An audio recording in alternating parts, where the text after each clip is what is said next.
Hello and welcome back to David Starkey Talks. Well, a bit of a cold welcome, I suppose, because in my last talk, and it was one that clearly struck a note with many people, I talked of the death of England, or even, because I'm never knowing the undersold, unlike the John Lewis, though I think they've revived the slogan again, even the murder of England. I want to explore, rather less sensationally, that idea in this talk. I want to situate it, as I try to do everything, in a broad historic context, because I think A, it's the only way to understand it, and B, it's actually the only way to understand how what otherwise seems something impossible, absurd, actually came about. I mean, after all, England, let's talk about it frankly, is the nation which has changed more, done more, shaped human consciousness, world history, more than any other since the fall of ancient Rome. So how can England fall? Of course, Rome fell. So we are engaged in a very important task. I'm not sure that England, despite my sensationalism, for which I sort of apologise, has actually fallen. After all, it wasn't quite clear. In fact, it wasn't clear that Rome had fallen in 410. There's a lot of ruin, as the fine Scotsman Adam Smith said, in a nation. Maybe it can be revived. In fact, I will speculate on how it can be revived and should be revived later. But let's deal with the fall.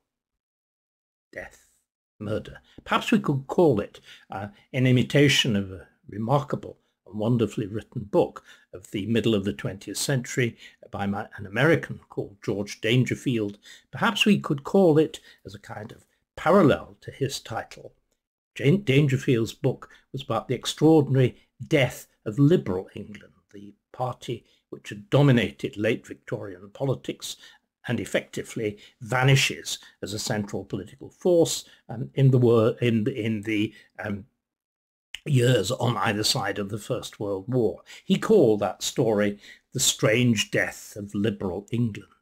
I want to call mine The Strange Death of Conservative England, because Dangerfield never argued that England itself died or was threatened. I think that's because it was liberal England. The essential England is conservative England. The future of England, I would argue, passionately, strongly, is tied up with the future of conservatism itself. And at the moment, well, both of them threaten to go down together. Now, how on earth, as I said, can this possibly have happened? Well, again, it's part of this vibration of meaning between two ideas, two words, Britain and England. The relationship between the two, vexed, fraught, needs seriously to be discussed. Of course, we don't really have either an England or Scotland or, in theory, a Great Britain. We have the United Kingdom of Great Britain and Northern Ireland, so a kingdom. Let's explore how that comes about, what the ideas involved in it are, what the relationship between England, its dominant element, and the idea of Britain is, what Great Britain itself is. Let's begin with the starting point. The starting point in terms of our present constitution is 1707. That is the Act of Union between England and Scotland, which takes place hitherto united, and go back and explore that a little bit later, hitherto united in the person of the monarch ever since the succession of James VI of Scotland as James I of England at the beginning of the 17th century in 1603 with the death of Queen Elizabeth I, the last of the Tudors. But that had produced only a union of the crowns. The two countries, the two kingdoms, remained otherwise absolutely separate in terms of their constitutions, in terms of their sense of nationhood, in terms really of everything. It's 1707 that brings about, as the Act itself said, the Act of Union. And an Act of Union in 1707, which took place under the last direct descendant of James I, Queen Anne, and the last of the Stuarts, in other words, was for Queen Anne the central triumph of her reign. And of course, it was a reign marked by extraordinary triumphs in war. On land and at sea, particularly on land, thanks to the triumphs of John Churchill, Duke of Marlborough, against the French. And it was said the bells of St. Paul's. By the way, Queen Anne's statue still stands outside St. Paul's. It was said that the bells of St. Paul's hardly ever stopped ringing for victories, and Anne went there to celebrate each one of those Malplaquet, Ramillies, and of course, Blenheim itself. She went there to celebrate every one of those, but Queen Anne herself said the victory that she most wanted to be celebrated, the one that she saw as cementing the achievement of her reign, the greatness of her reign, was union between England and Scotland.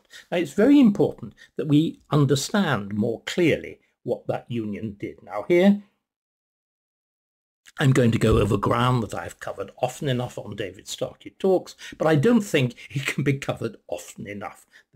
It's not simply the truth. The truth has to be repeated because there is so much falsehood. The Act of Union between England and Scotland, which creates the United Kingdom of Great Britain, was a very remarkable one. There was, of course, a gross disparity between England and Scotland then. Scotland with a population perhaps of 500,000, England already with 6 or 7. Very sharp disproportion of size and an even greater disproportion in relative wealth.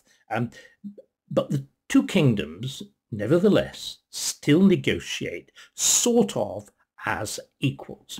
And the result is not an act of colonization, but a genuine treaty between two kingdoms, which establishes a highly conditional form of union. And we need to be quite clear about what the conditions were and what the consequences for the resulting kingdom, of which we are the direct heir, and what those consequences were. The first is that the union, which up to that point had only consisted in a union of the crowns, became at that point a union of the parliaments, that's to say, of the system of government. And it was done very straightforwardly.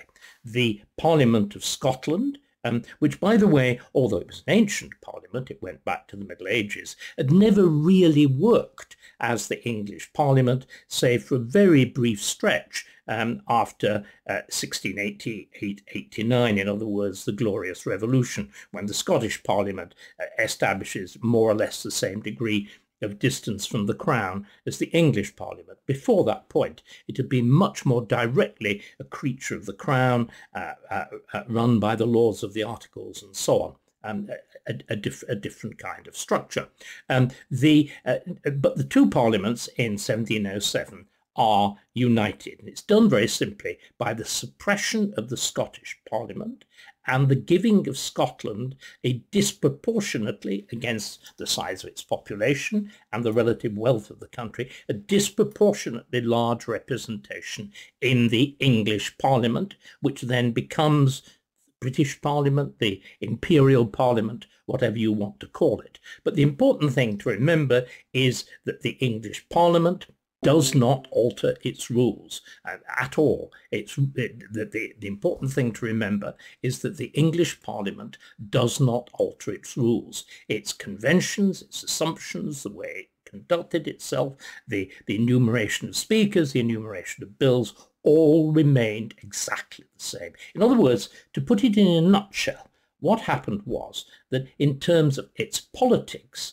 at least its imperial politics, its participation in the empire, which we will talk about again in a moment, Scotland was simply, in its political element, was simply incorporated into England. But, as many buts as we can put in place. Internally, Scotland, apart from its parliament and of course its monarchy, which had already been fused with the English monarchy, retaining, of course, all the enumeration of the English monarchs. Scotland, in every other way, apart from its monarchy and its parliament, retains every lineament of separate nationhood. This seems to me to be a fundamental and absolutely central point. And Scotland retains, once again, I've said this so often before, it retains its own religion, Presbyterianism, as an established church. And the monarch actually formally changes religion, not simply that it retains it in an established church, the monarch actually changes religion as they go across the border. He becomes a Presbyterian and a member of the Church of Scotland.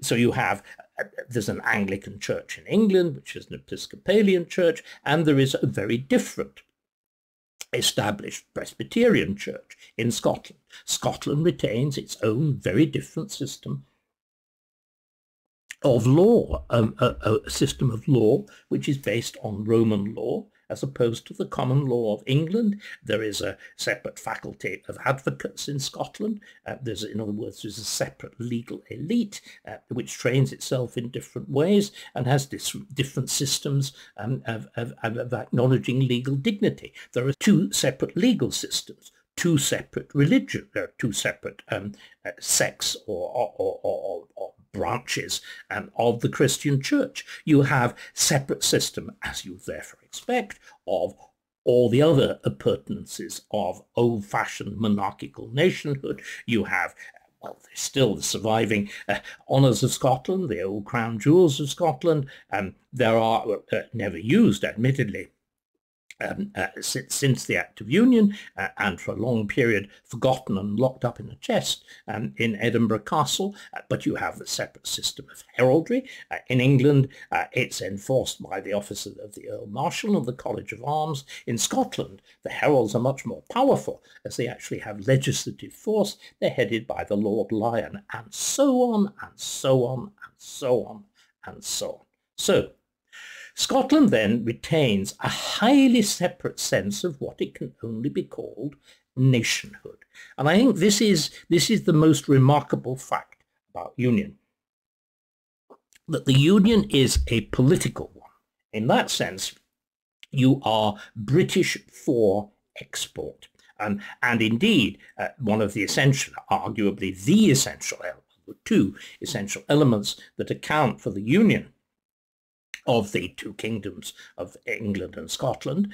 The first was a joint fear of Catholicism, that particularly strong in Scotland, because the lowlands of Scotland, this area where the Church of Scotland, that's to say the Presbyterian Church, was dominant, were confronted by the Highlands, which retain a very different social system. They're a world of clans, of cousin marriage, of violent feuds, and of Catholicism. So the perpetual risk of the south of Scotland is of an armed Catholic intervention, an overthrow of the structure of the state. And all in England, it's different.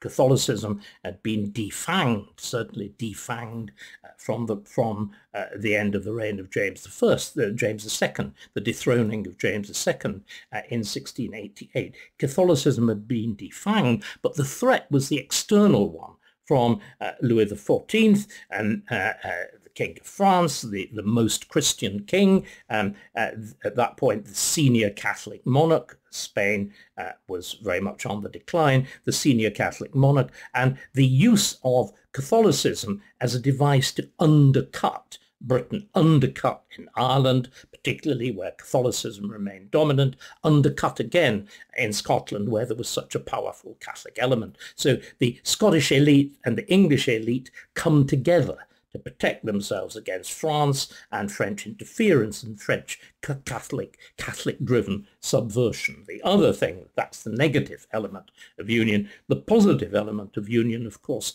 is the desire of the Scots to participate in the already extraordinarily successful English empire. The Scots had just tried to set up their own empire with the Darien scheme in the Isthmus of Panama, the area, the link between North and South America, and had failed disastrously and pretty much bankrupted Scotland. So That's the background.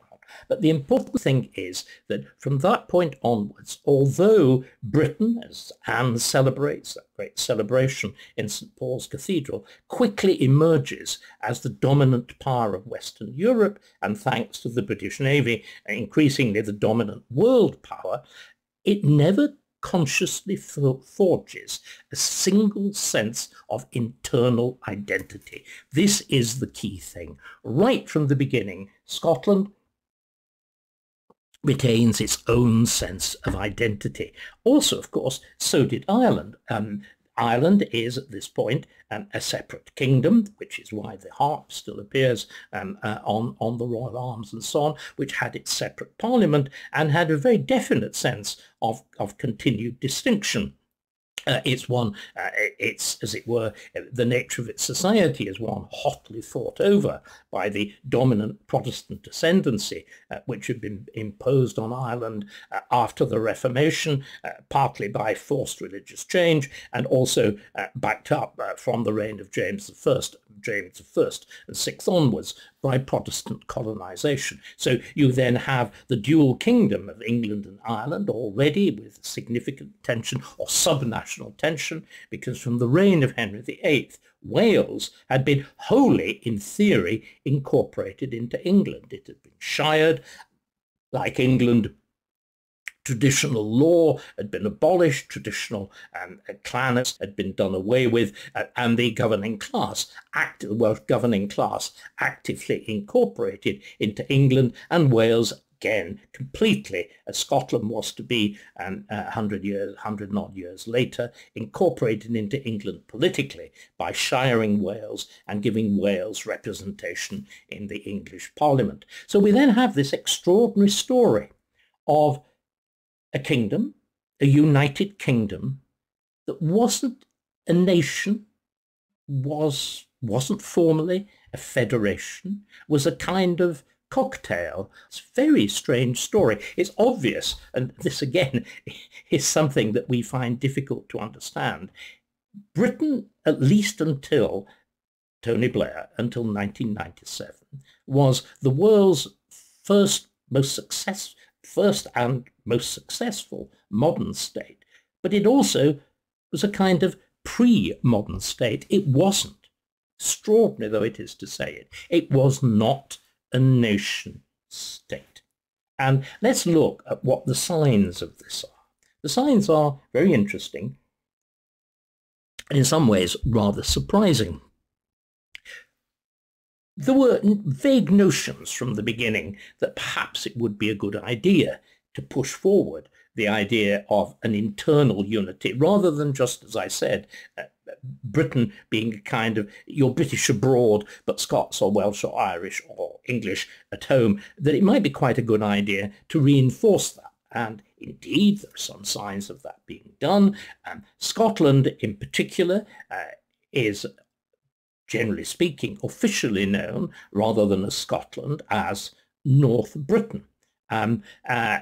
This lingers right to the end of the 19th century, when those of you who know your importance of being earnest well will know that John Worthington, one of his three houses that inspired Lady Bracknell with an otherwise lacking confidence, lack of confidence in this young man, one of the things that inspired her with confidence was that he had three addresses. He had one in Belgrave Square, admittedly on the wrong side, another one in the home counties, and then the thing that seems to have been the clincher, he had the Scottish residence of the Sporran, Fifeshire, North Britain. So North Britain as a kind of euphemism for Scotland, but it was very much a nod. The reality remained that it was very much Scotland, and the monarchy itself recognises this fact. Right from the beginning, when titles for royal princes are created, you will get an English title, of course, but a Scots title and an Irish title, and increasingly a Welsh title. So we are then this mixture, this I said, this kind of cocktail rather than an homogenized unity. And this shows in other much more important ways. One of the ways in which all European countries pull themselves together. Remember, one of the reasons you were able to get away with this absence of formal homogenization is we were already pretty similar. This is the great point that's made by James I. James VI of Scotland, when he becomes James I of England, and argues passionately for not simply a union of the crowns, but an actual union of the two countries. As he says, we speak essentially the same language. We have the same basic religion, Protestantism, even though there are two different varieties of it. And there is actually no formal frontier. You can't see any clear geographical line between the two countries. In other words, England, Scotland, Ireland, Wales could get away without trying to make themselves homogeneous because they were already very similar to each other. If you look at the attempts or the various measures of state formation, particularly in 19th century Europe, when you forge post-revolutionary France into an entity, you try to forge Italy, Germany, and so on. They are very much more different from each other. The composite elements are radically different. Their languages frequently, or their dialects, frequently so different as to be mutually incomprehensible. And in all of those, and of course in the greatest amalgam state of them all, that's the United States of America, you use education and the beginning of compulsory universal education, which is such a marked feature of the 19th century. You use that as a great vehicle of homogenization, of Americanization, of the imposition of a single version of English, in France a single version of French, in Germany High German, though of course coupled with the ability of everybody, or most people, to speak their native dialect as well, and so on and so on. That does not happen in Britain. It does not happen at all. There is, of course, there is a requirement for universal education, to participate in universal education, building up from the later 19th century, but it's not homogenized. First real attempt at homogenizing it is the 1944 Education Act, and much more strikingly, the various forms of comprehensivization forced through by Labour. Up to that point, it's the diversity that strikes. You have immense varieties of schools, particularly religious denominations. So you've Church of England schools, you've got Methodist schools, you've got Quaker schools, increasingly you've got Jewish schools after emancipation, ditto Catholic schools after their emancipation. There are quite different systems in Scotland, Wales, Ireland, and so on. So education, rather than homogenizing, actually entrenches the difference, the range of different elements in this pre-modern state called the United Kingdom of Great Britain. And it's a remarkable story. But there is one form, one absolutely central, and sport. As organized sport develops again in the 19th century, the various nations or sub-nations or whatever we want to call them acquire their own teams. So the first soccer internationals, the first football internationals are between England and Scotland. And as we all know, that still continues. So there is, and the extraordinary role which the Crown and loyalty to the Crown, again in things like the army, where, by the way, again, you deliberately emphasize these different elements. So you have Welsh regiments and Scottish regiments and Irish regiments with their own mascots, with increasingly the use of national dress, the invocation of national tradition, the national symbols, the shamrock, the leek, the thistle, and so on. And yet all united in their loyalty to the Crown, and overarching that into the British state. So the Crown plays a quite unusually important part here.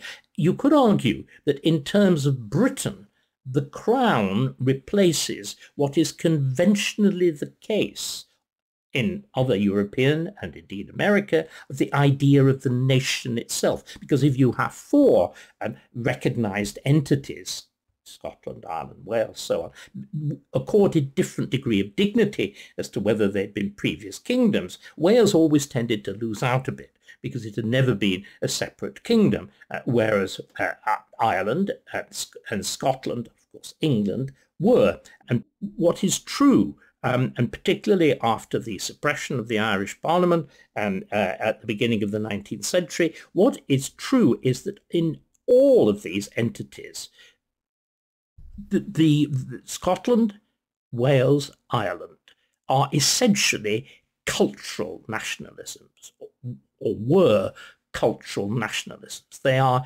deliberately deprived, or have deprived themselves as part of the creation of the United Kingdom, of a separate political expression. Instead, they are absorbed into England, into a greater England. So whereas the British Isles, Great Britain, Northern Ireland, remains this patchwork of nations and sub-nations in terms of its politics, its political structure, its overall values, it is a greater England.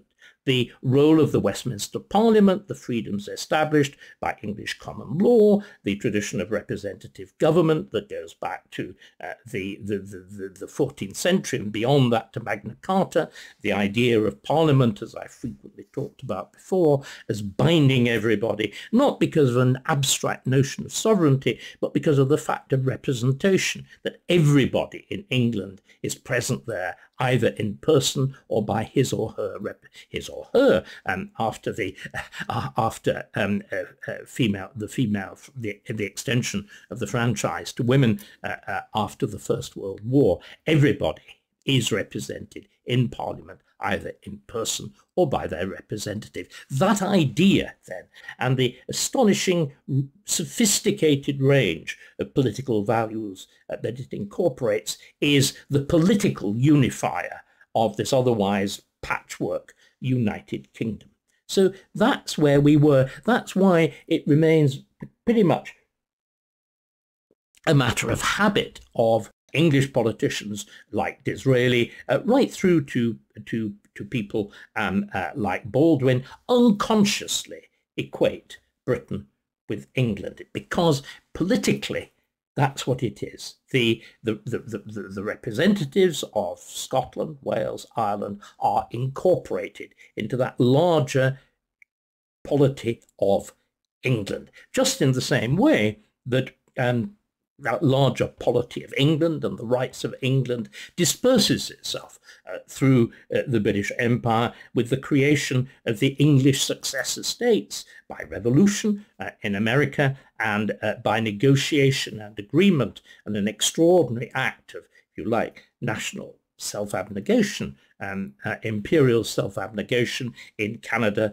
Australia, New Zealand, less successfully in South Africa, and so on. So this remarkable composite. Now, this pattern is, you can see, relatively unstable, because of course all the time and right through the 19th century there is the developing idea that nations have a right to political self-determination. Hence, after the struggles of the Revolutionary War with America, hence the concession of that right to self-government to the white colonies, to Canada, Australia, New Zealand, and so on. But how then does that work out within Britain? And I think that is the peculiar development of the 20th century. We can see, as it were, the notions of nationhood slowly shifting. In the earlier 20th century, you'll get somebody, a very proud Englishman, but at the same time on the pretty far left, that's H.G. Wells, commenting that the glory of being English is that we don't have national dress. Actually, we do. I'm pretty much wearing it. It's the kind of dress that derived from late 18th century hunting dress, and later on, of course, in black, becomes suitable business attire and is now effectively worn pretty much by everybody in the world. Another point that we need to think about when we come to the problems of being English. Right. But on the other hand, of course, Scotland, Wales, Ireland, the element of cultural nationalism becomes increasingly developed or indeed invented. The whole business with Scotland of what's called Scot-Wottery, as the Romantic movement intersects with surviving the surviving cultural independence of Scotland, and you get the bizarre business of what had been effectively the dress, the kilt, the loose robe of the Scottish Highlander, which had been a symbol of rebellion, of Catholicism and whatever, turned quite extraordinarily into the national dress of Scotland, of these sober chaps in Edinburgh who make money and work in offices and have counting boards and all the rest of it. And that's the great achievement of Sir Walter Scott. Nevertheless, of course, and is largely an exercise of fiction, which receives its culminating endorsement with the visit of George IV in 1822 to Edinburgh, where he wears the kilt, good heavens, over corsets and tights, bearing in mind his portly figure, where he participates as the chief of chiefs in a kind of grand meeting of the Scottish aristocracy in the old Parliament House, and so on. Scotland, of course, in Edinburgh and the magnificently rebuilt new town already had the lineaments of a separate cultural capital. Again, the role of the Presbyterian Church of Scotland, the annual meeting of the General Assembly of the Church of Scotland, the role of the King, the King's delegate to that, and the King's High Commissioner to that, as a kind of Scottish regent, and so on, and all of that. The use of titles of knighthood, the incorporation of Scottish titles into the titles of royal princes. But you can see it developing and intensifying in the 19th century, because, of course, it's not simply George IV who does it. Victoria, who disapproves of everything that George IV had done, is nevertheless, of course, an ultra enthusiast for Scotland, for the tartan. You acquire a separate Scottish Highland palace. Balmoral, she writes a journal called of herself and Prince Albert, called Our Life in the Highlands. All that, of course, made possible above all by the railway train, which enables them to get up there and to get back again. At the beginning of the 20th century, you even turn the unfinished palace of Holyrood, you actually turn it into a serious royal residence again, where the king, queen can actually stay in Edinburgh, especially during that moment of the General Assembly of the Church of Scotland, and so on, and so on, and so on. Wales, again, always on the margin of these things. Again, in the 19th century, its cultural identity is deliberately developed. You revive Welsh, which had always been strong in the remote regions of North Wales and Anglesey. You revive Welsh. You revive the Order of the Druids, the Eisteddfod, and whatever.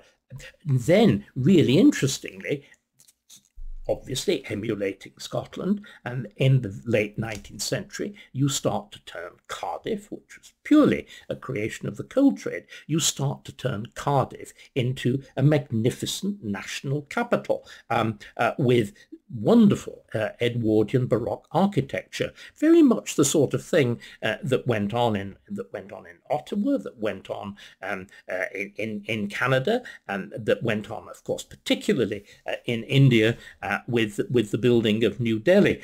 So you're intensifying, interestingly enough, all these cultural elements. In Ireland, of course, it's a much more fraught story, but at the end of the Irish Civil War, with the separation of Northern Ireland, you create Belfast, which had been an industrial city, that too becomes a kind of quasi-national capital. But what about the element of politics? politics? Well, separate political identities, particularly with the advent of democracy, emerge for Scotland, especially for Wales and for Northern Ireland. Wales, of course, was the bedrock of one of our greatest first populist politicians, Lloyd George, and again the distinctness of religion in Wales with the importance of the chapel as opposed to the established church. So we're seeing then shifts, as it were, in which cultural nationalism becomes so intense that they're just on the point of shifting into politics. And in Northern Ireland, that shift does take place with the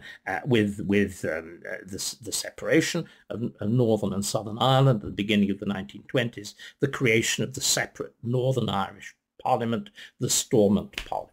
Now, it seems to me, and I am now going to trespass into very dangerous territory, it seems to me that there is a profound danger illustrated from that point onwards, because, of course, the devolved Parliament of Northern Ireland becomes the basis for an intensely localized, factionalized, and sectarian politics, a terrible warning of the risks of devolution.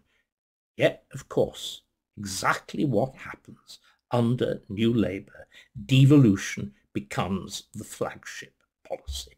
Now,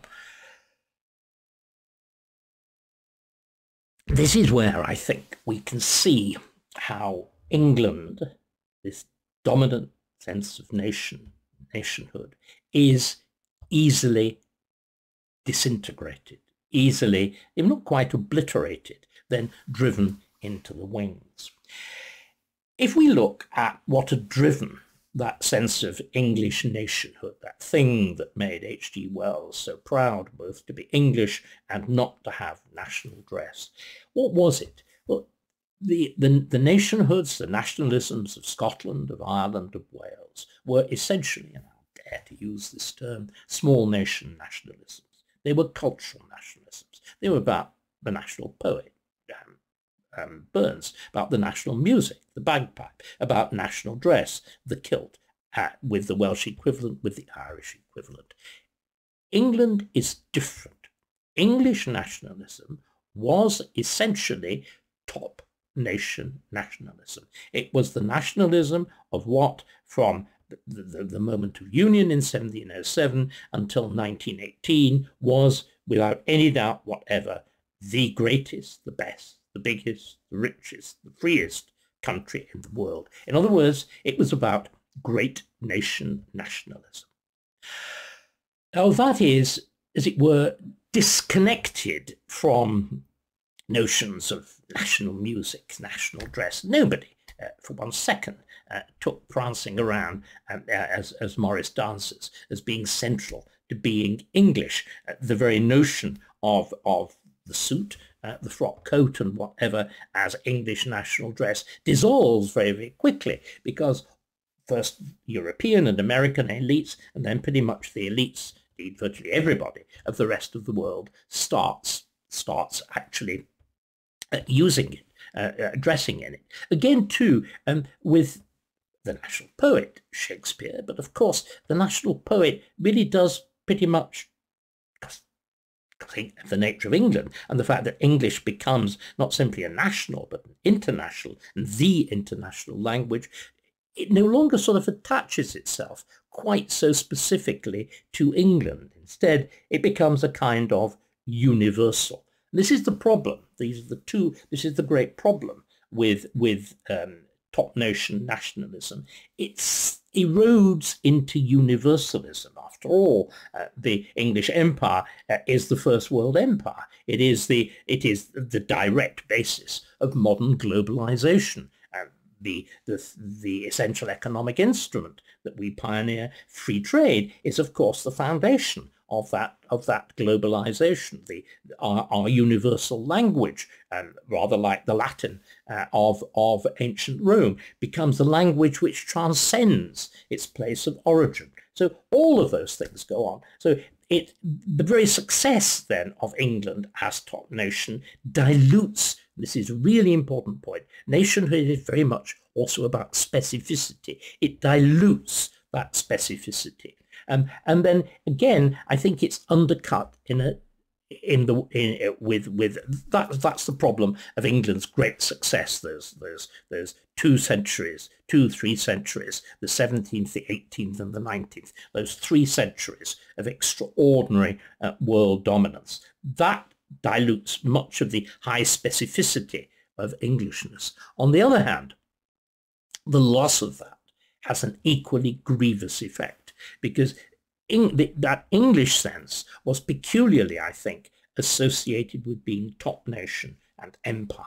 So the loss of that status of top nation and empire affects England very much more acutely than Scotland, Wales, Ireland, even though, especially Scotland, had been absolutely up to its neck in empire. It's very important we recognise this. The Scots joined Union above all so that they could get access to empire, and by heavens did they take advantage of the fact, as any glance at the Scottish National Portrait Gallery, or indeed at Hong Kong, Shanghai, and the Scottish banking houses in Canada will tell you.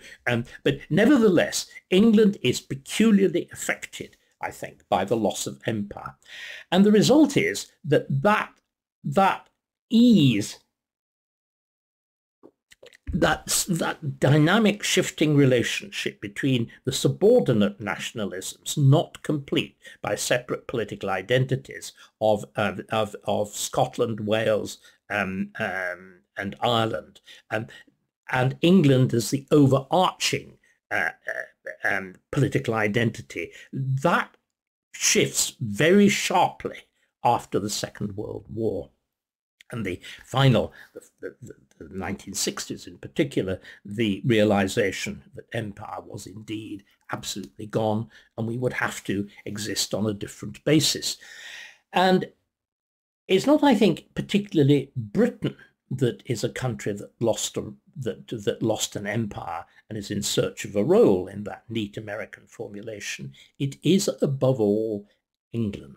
And I think it is the vulnerability of England which is really the subject of what I am talking about.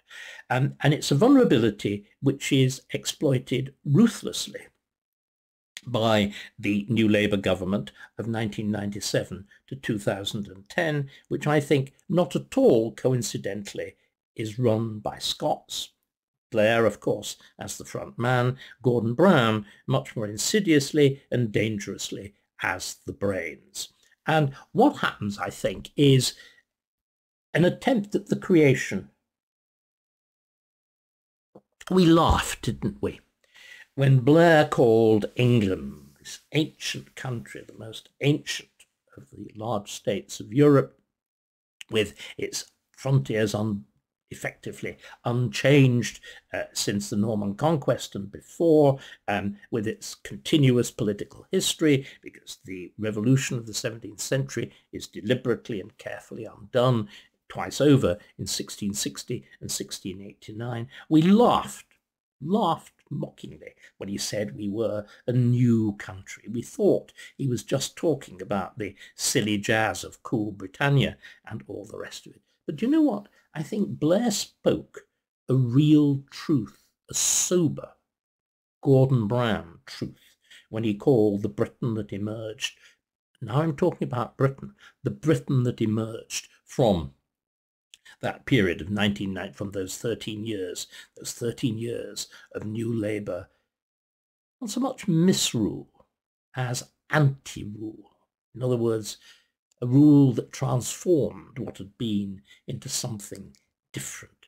Because what it did was, of course, a complex process. It began with the according of political, semi-political status, well, semi-nationhood status, that indeed arguably full nationhood status to those, what we can call, if you look quickly, the Celtic fringe, to Scotland, to Wales, to Ireland. In each one of the, Ireland had already got devolution.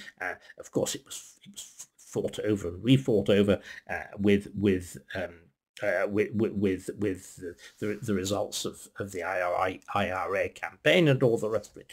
But the final agreements that were entered into between Blair and the IRA institutionalized and entrenched and a separate very separate political identity to Northern Ireland, so separate that it recognized the participation of another state, Southern Ireland, effectively in the government of Northern Ireland, and then at the time less politically contentious devolution, the creation of separate, well, it's the case of Scotland, the creation of an actual separate parliament in Edinburgh, and the creation of the Senate or the Welsh Assembly, or whatever it be called. And the case of Scotland is particularly interesting. The referendum of Scotland, in a sense, assumed its separate existence because only the Scots are asked, do they want devolution? That already assumes effectively separate nationhood, and moreover, you call the resulting assembly a parliament, and in English, I think, a parliament is the representative assembly of a sovereign people. So you've, in a sense, already coincided a kind of quasi-independence, which I think was one of the central reasons why the Scottish National Party became instantly the dominant party of the Scottish Parliament. Of course, devolution had been set up by New Labour allegedly to head off Scottish nationalism. Instead, as we know, it provided a wonderful hunting ground for it, the richest of pastures until just about now. So you then challenge what had been the essential constitution of the United Kingdom by recognizing, which, as I said, was the peculiarly delicate balance of three nations that had powerful cultural expression, Scotland, Wales, Ireland, but no formal separate political identity. The balance between an England, which had its own hugely powerful but great nation sense of identity, but also provided an overarching polity and political structure. So what New Labour does then, it begins dismantling that. It destroys that delicate balance. It accords separate governments to Scotland and to Wales, and governments, of course, as we can see, that have been uniquely and appallingly ineffective, corrupt. I don't mean necessarily in financial terms. The general squalidness of Scottish politics surely is illustrated by the fact that we've been having, is it now 12, is it 18 months of police investigation into the financing of Nicola Sturgeon, or was it her husband's camper van?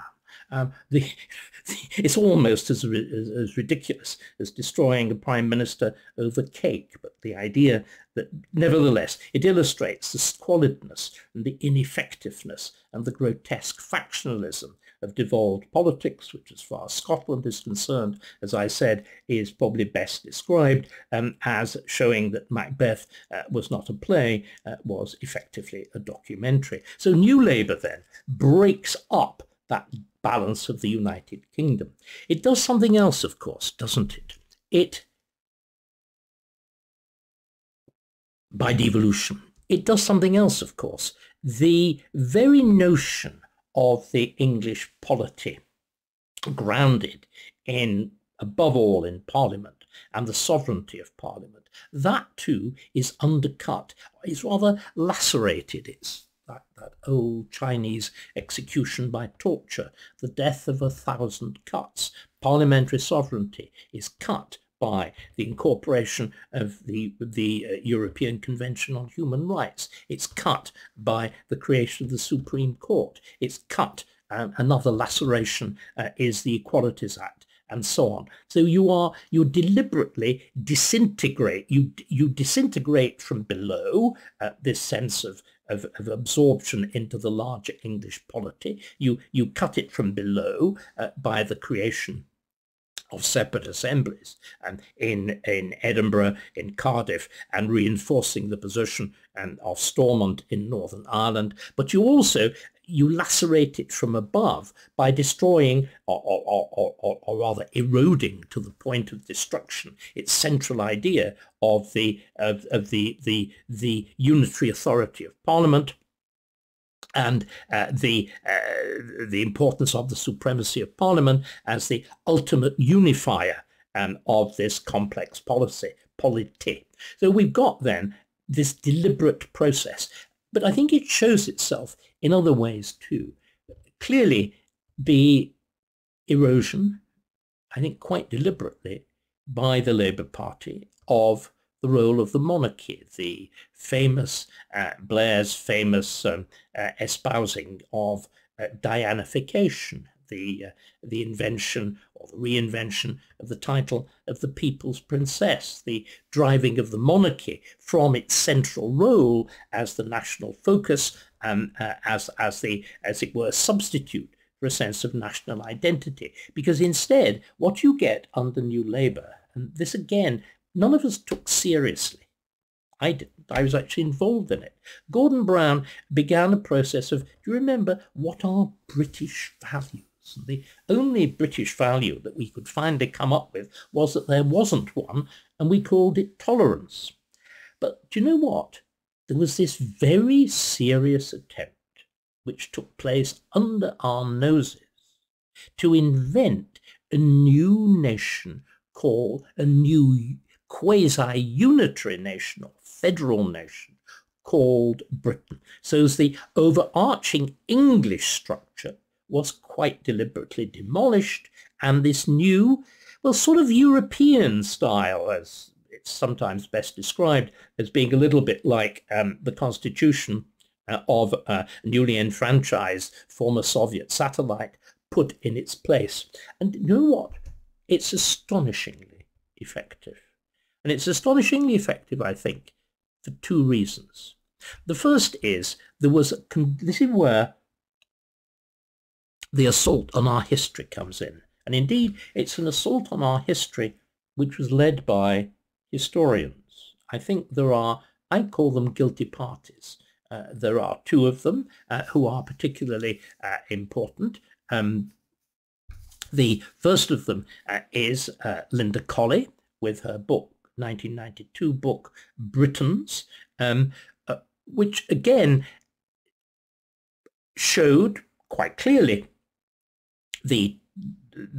all the things that I've been talking about, the nature of the settlement of 1707 between England and Scotland, the failure of any kind of attempt to impose any kind of uniform nationhood within the resulting entity, and to suggest in rather loose terms that we sort of therefore needed reinventing. Well, of course, New Labour answered that cry with a vengeance, and Colley's book became required reading for the civil service elite from 1997. Even more so, and even odder, really, was a very strange book by a man who's actually a historian of Poland called Norman Davis. That's the book called The Isles, published in 2000. Davis, as I said, a historian of Poland.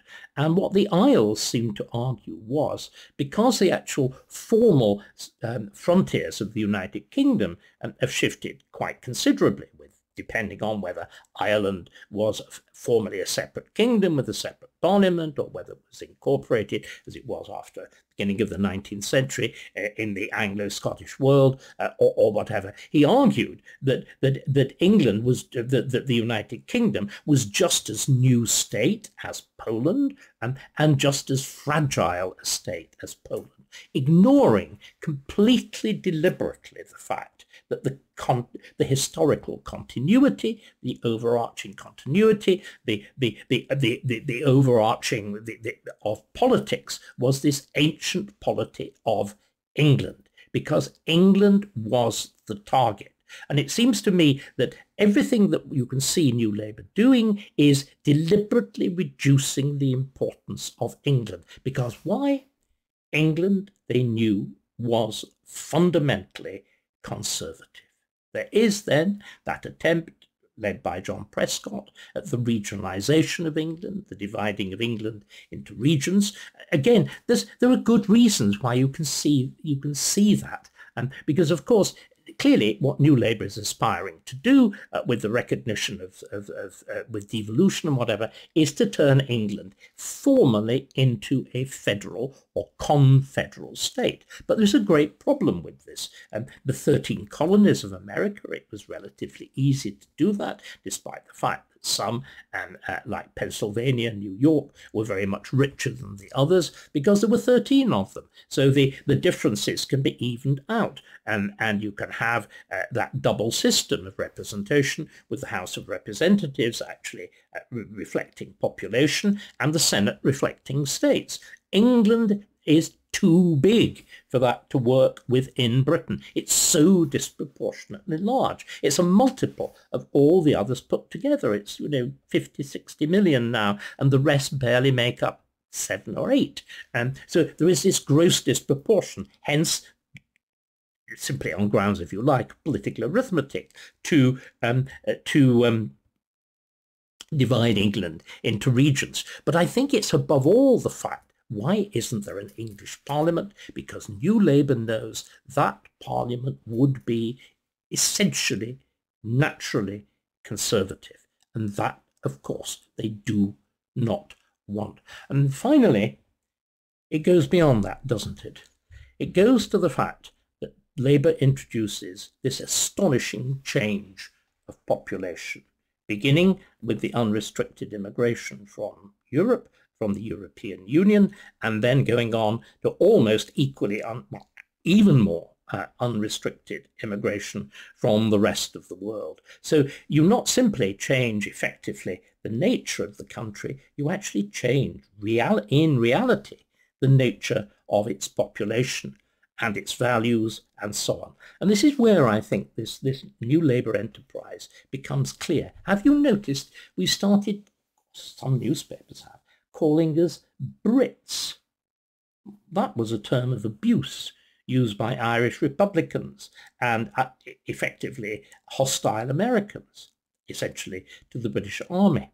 That we've even occasionally, you will find us being described as Britons. Now, the Britons of Linda Collins' book was, of course, from Britons never, never, never shall be slaves, from Rule Britannia, written in the aftermath of the 45, and all the rest of it.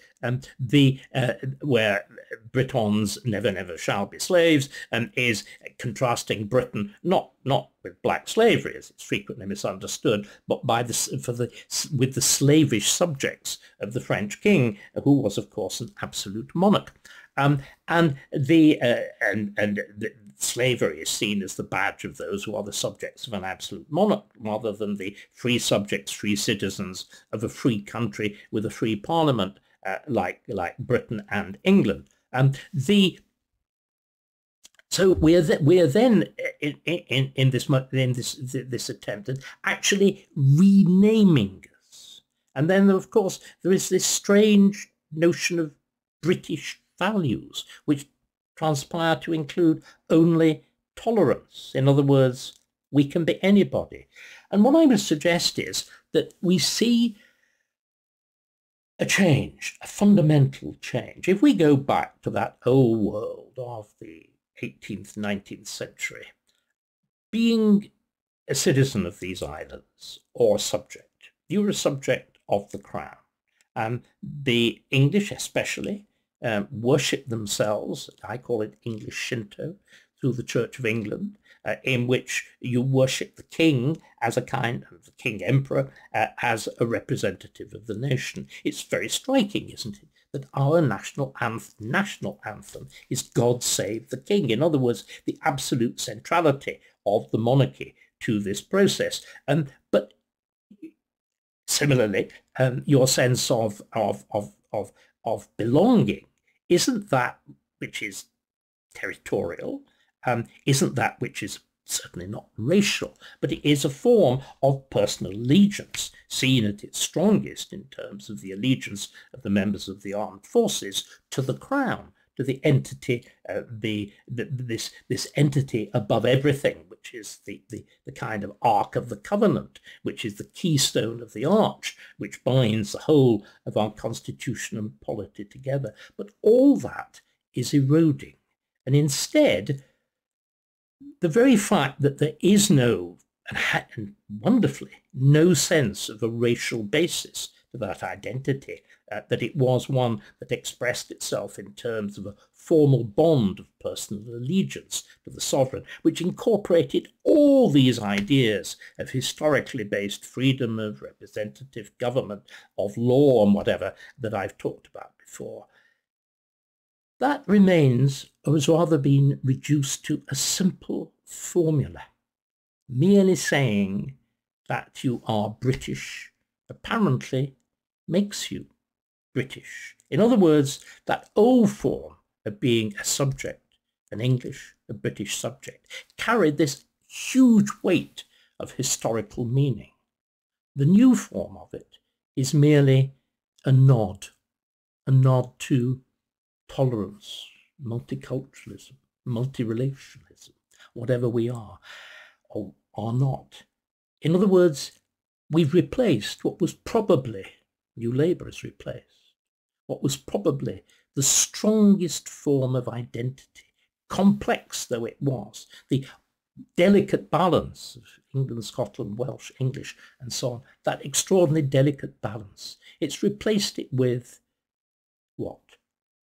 Belonging as a mere flag of convenience. That's what we've become. And the victim, the central victim of this, is England. In my next talk, I'll try and describe how we can undo, how we can put right what has been done. And I will centre on what we did when there was a revolution before. And interestingly enough, the problem of that revolution, the creation of Britain, the absorption of England into Britain, was understood right at the beginning. It was understood right back in 1603, when James, as the first, sixth and first, as I described it, argued passionately in Parliament that what he wanted was a new unified kingdom of Great Britain. The English Parliament, the Scots weren't very much in favour. It was the English Parliament that reacted and rejected. It said, we have the rights of free men by inheritance, not by any act of Parliament. We have it by the inheritance of our ancestors, stretching back to Magna Carta and all those succeeding generations. If we join with Scotland and if we create a new country, we lose those liberties. What is remarkable is, isn't it, if my account of the effect of union in 1707, for 200, in fact nearly 300 years after union, England avoided the consequences of the creation of Britain. That because we incorporated Scotland, Wales and Ireland into the English structure of politics, we retained those ancestral liberties. The effect of devolution, of the disintegration of that unity, of the separation out of Scotland, Wales and Ireland, of the demotion of England itself, of leaving England, the only element of this neo-confederal state without separate political representation, its incorporation into this new Britain with the new language of, where apparently Brits or Britons, this weird flag of convenience nationhood, the imposition of multiculturalism, the transformation of so much of the population, that I would suggest has fulfilled all of the fears of those brave Englishmen of the reign of James I and VI. The creation of the new Labour Britain has destroyed the liberties of England. Those liberties were also destroyed in the following revolution of the middle of the 17th century, the Puritan Revolution, which culminated in the military dictatorship of Oliver Cromwell. I've already pointed to resemblances between Starmer, Puritans, and the Puritans and Cromwell himself. It seems to me that what we need, this recipe that I've been suggesting by which we restore the liberties of England, is exactly what happened in 1660 following the death of Cromwell and the dethroning of his much inferior son, of Richard, the restoration of the monarchy. We need a restoration. We need to repeal what New Labour did and to put back what existed before. I'll discuss that in more detail next time.